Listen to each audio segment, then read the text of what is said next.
শ্ৰীৰাম। আজি আমি মদনাচল পাহাৰত উপস্থিত হৈছোঁ।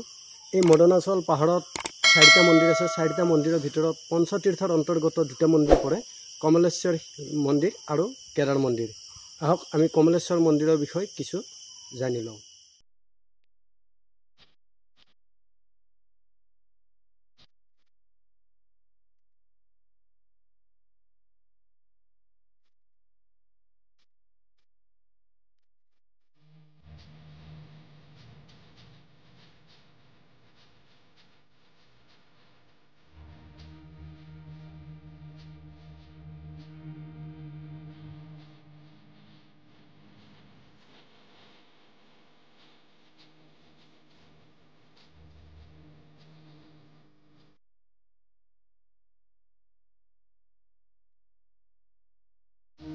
এইটো পুখুৰীৰ নাম শিৱকুণ্ড আৰু এই পুখুৰীটো খনন কাৰ্য কৰিছিল প্ৰতাপ সিংহ নামৰ ৰজা এজনে।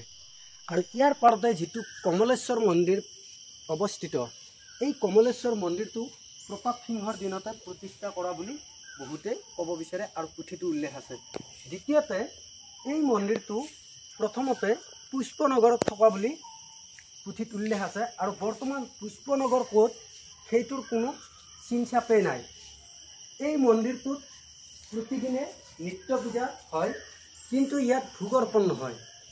এই মন্দিৰটোত ভোগ অৰ্পণ যিটো হয় এইটো আপোনাৰ কেদাৰ মন্দিৰতে এই বিগ্ৰহটোৰ নামত এভাগী ভোগ আগবঢ়োৱা হয়।